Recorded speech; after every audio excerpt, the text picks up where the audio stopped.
So on that concept of the stories, one thing I've noticed a lot about this season is it's kind of hard to tell what's the A story and what's the B story. Because, like, for instance, like the episode with the peace treaty with the Woman Nation, and then the story with Isaac and the history of the Kalons was so, like, which one was the main story there? Do you find that it's hard to create such great stories that even beat themselves against one another instead of the same episode?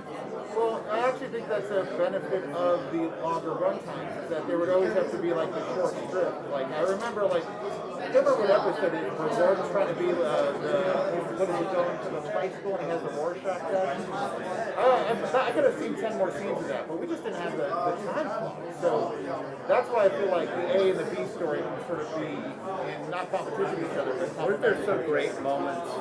One of my favorite B stories was when Klyden and Bortus got hooked on cigarettes. And there were a couple of really funny moments you had to cut out. Yeah, that's right. Just for time. That were hilarious. But well, we used it at Comic-Con as a deleted scene, but there was no reason to cut it, and it actually helped track the addiction better, but that was it. There was no relevant information. yeah, you have to focus purely on what story must be told versus the stories you want to tell. Which is why this season is so much better.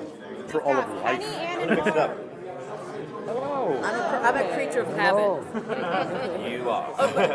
No, but you know why we do this? Because we did it wrong though. I'm usually on this side. I know, that's what I'm saying. Oh, do you want to? Yeah, we do that. We do that because we're both deaf on one ear. Yeah. Oh, okay. I'm deaf in my left ear and she's deaf on her. Okay. I did not know that. That's interesting. And Both of mine are working at the moment. I'm hearing impaired.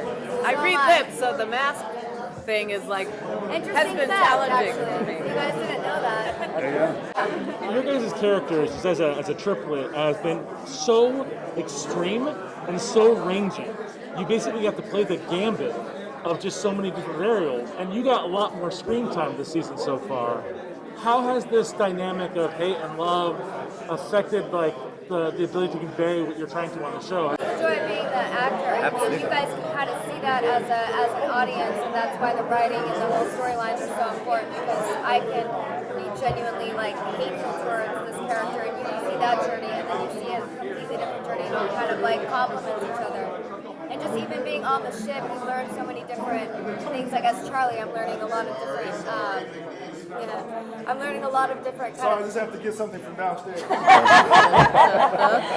That's what we go through. And that's how you lose your train of thought. Penny, go ahead. Okay, I just wanted to say it's like a great relationship and a real relationship. You know, you're going through this courting session, so you're like, maybe, and then they do something there where you go, oh, I can't stand that person. How did I ever? And then you go, well, wait a minute, let me forgive that person. So now we're doing this again. So it's a real relationship, and because it's based on reality, it's easier to play. So I don't think anyone here believes we have a hate relationship or we have a love relationship. I think we can speak in terms of we have a real relationship that will evolve into something and maybe not. You said something earlier about like love and hate being kind of basically kind of the same They thing on come from the same place. spectrum. It's really like being passionate about something and having that. Yeah, I think it's that's the same the emotion. same thing. Yeah. It's been a heck of a ride thus far. So I honestly hadn't even begun to think past the point we are now. What if they had another kid? You get to lay the egg this time. I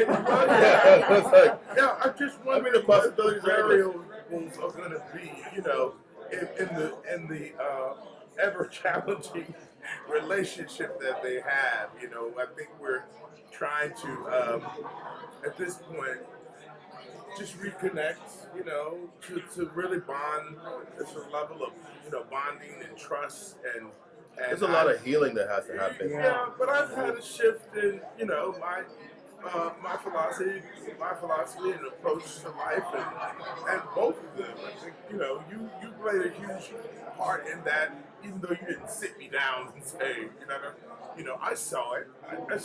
I've seen you emerge And through your emergence and my daughter's emergence, you know, it's a safe place to let go of those things that he held so close to But then you defining. have to ask yourself, where are they now then? Yeah, but Because That's we're what I'm like saying. expats with no Yeah, we with got no no home.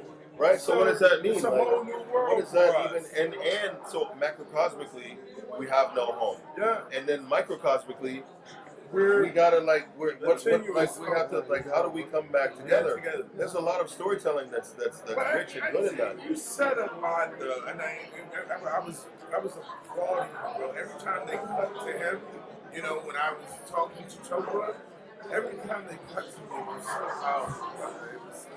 It was like I just watch you process all the hurt, you know, and the divide, and I just felt you doing, you know, you were moving us forward without having any dialogue Right. to say. But and so therefore that means, and thank you for saying that, because that was very tricky to, and like, you know, hats off to Tom Constantino, the editor, like hats off to like the post department, like for putting that together, because as we were shooting, you know, take after take, and I'm listening to you, and I haven't even seen the episode yet, but I remember now like what we were doing, and I remember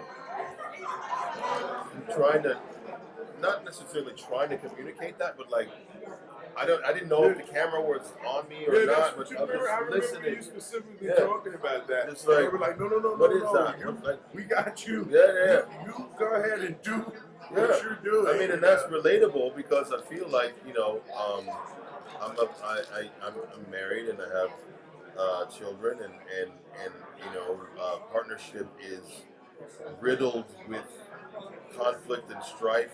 Yeah. You know, like, and joy and all this stuff, but it is riddled with all of that, like, you know, that listening, that talking without saying anything, that, and we've gone through, and like, this is not like, you know, some everyday, you know, we're on a freaking spaceship where like we lay eggs, but it's a universal, relatable, you know, conflict, right? Yeah. So From a very specific place. from a very specific place. But it's very much some conflict nonetheless. And I feel like the more universal and relatable that stuff is, the more storyline there is to build upon that foundation of universality. Yeah. I think that's where we're moving forward with the disconnect Right. from Marcus Right. now. It's going to be more precarious, I think, than we think right now. And there's a lot we don't know about Macon. That's what It's still, you know. I want them to continue to explore that too. You know, even Yes. in the What does the disconnect. Macon Easter look like? You don't want to know. I'm trying to Positioning now in the planetary union, you know? These Yeah. guys have been forced out, and Yeah. we're on the ship. And Right. What is that? It's gonna be.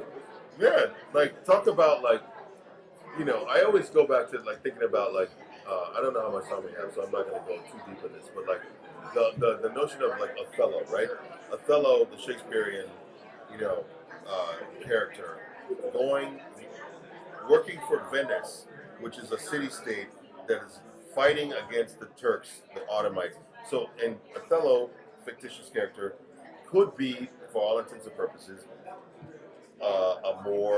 he's a more, but like Morocco, like where's he from? We don't know, but essentially, like ostensibly, he's going to fight his own folk for Venice. Yeah. And I'm like, so then Bortus is on this ship. So if there's like this macrocosmic rift or fight with Macklin, Right, it's gonna then be, I'm like, I'm fighting and killing, and I'm gonna have to like fire on my that's conflict that, you know. So we have a lot in answer to the question. Yeah. There's a lot to. It's fertile ground there. It's it's full. Yeah. So let's do a movie. Let's do puppets. Let's do, you know, like I don't know, like saying Well, I want Klyden whole to puppet be episode. I want Klyden to have to be a part of it too. Klyden is gonna be down working in the laundry room, or like he's gonna be working. You gotta work your way up. You know you're working your way up. Yeah, I'm not giving you a leg up just because I'm second, lieutenant commander. No, you're gonna work in the mail room, or you're gonna work in like the dishwashing room or something. It's real. Hearing what you said about his character and all that was really helpful because we hadn't seen your guys' episode yet. Oh, you have? Hearing like before he made the comments about give him a chance, like let's wait it out. Yeah. Beautiful. Can we rest easy now that it's all uphill? It's all joyous for you guys as a pairing in the show. Why would you want that? Yeah. What show have you been watching? I want you to If be you haven't- happy in the show. Ah, happy schmappy. Conflict No. is king. Conflict is king. Resolution is boring. Like I'm just saying, like then we're done. We got nothing else to watch. Oh yeah, happy ending, great, done. No. We're coming to season 4. Okay. All right. Start season 4 with another fight.